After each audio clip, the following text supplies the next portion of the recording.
Friends, welcome to Varalakshmi Podarillu. ఈరోజు మనం మునక్కాయ సాంబార్ చేసుకుందాం. వాటికి కావాల్సిన పదార్థాలు: కందిపప్పును ముందుగా కుక్కర్లో వేసి మెత్తగా ఉడికించి పెట్టుకోవాలి. ఈ కందిపప్పును ఇప్పుడు మెదుపుకుందామండి. ఇలాగా బాగా మెదుపుకుందాము. మునక్కాయ సాంబార్కి కావాల్సిన ఐటమ్స్ ఏందో ఇప్పుడు చూపిస్తాను.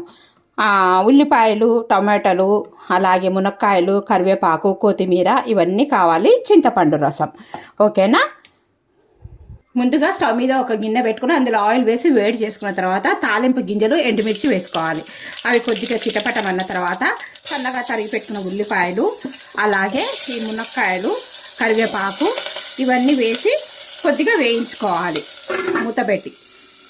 ఇప్పుడు ఈ మునక్కాయలు వేగినాయో లేదో కలిపేసుకుందాం. ఒకసారి ఉల్లిపాయలు అన్నీ వేసాం కదా, ఒకసారి కలుపుకుందాం ఈ విధంగా. ఇప్పుడు కొద్దిగా ఉల్లిపాయలు, మునక్కాయలు వేగినాయి కదా, ఇప్పుడు సన్నగా కట్ చేసి పెట్టుకున్న టొమాటోలు వేసుకుందాం. ఇవి కూడా కొద్దిగా కలిపేసుకొని మూత పెట్టి మగ్గించుకుందాం. ఓకేనా? ఇప్పుడు చూడండి, ముక్కలు మునిగిపోయినాయి, మగ్గినాయేమో చూద్దాం. ఇప్పుడు ముక్కలు మగ్గిపోయినాయి కదా, పసుపు వేసేసి ఒకసారి కలిపేసుకుందాం. పసుపు వేసి చూడండి, ఇవి మునక్కాయలు, అలాగే టమాటాలు, ఉల్లిపాయలు ఇవన్నీ వేగిపోయినాయి కదా. ఇప్పుడు చింతపండు పులుసు పోసుకుందాం. చింతపండు పులుసు పోసేసుకుందామండి. తర్వాత కొన్ని నీళ్లు పోసుకొని ఈ మునక్కాయలు మునిగేంత వరకు నీళ్లు పోసుకుంటే మునక్కాయలు బాగా ఉడికిపోతాయి. ఉడికిన తర్వాత మనము కందిపప్పును ఎనిపి పెట్టుకుందాం కదా, అది వేసుకుందాం. ఇప్పుడు ఈ మునక్కాయలు ఉడికేంత వరకు మూత పెట్టి ఉడకనిద్దాం.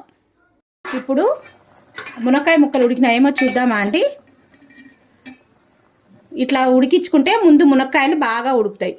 చూడండి, ఉడికినాయి. ఇప్పుడు ఇందులోనే ఉప్పు, కారం వేసేసుకున్నాం. మనం ఇంతవరకు ఉప్పు, కారం వేసుకోవాలి కదా, రుచికి అంతా ఉప్పు, అలాగే కారం. ఈ కారం కూడా ఒక స్పూన్ కారం వేసి ఇప్పుడు మనం ఇంతకుముందు ఉడకబెట్టుకున్నాం కదా కందిపప్పు, ఇది వేసేసుకుందాం దీంట్లోనే.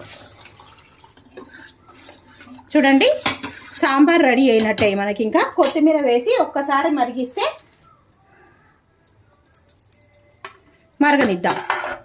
సాంబార్ ఉడికిపోతుందేమో చూద్దాం రండి. వావ్, చూడండి, గుమగుమలాడిపోతుంది. ఈ సాంబారు ఇడ్లీకి, చపాతీకి, రొట్టెలోకి, జొన్న రొట్టెలోకి, అన్నంలోకి సూపర్గా ఉంటుంది. చూడండి ఎంత బాగుందో కదా. నేను చెప్పిన విధంగా ఒకసారి ట్రై చేయండి, మీకు తప్పకుండా నచ్చుతుంది. వీడియో నచ్చితే తప్పకుండా లైక్ చేయండి, షేర్ చేయండి, కామెంట్ పెట్టండి, సబ్స్క్రైబ్ చేయండి. Thank you for watching. Please subscribe. వేడి వేడి మునక్కాయ సాంబార్. బాయ్.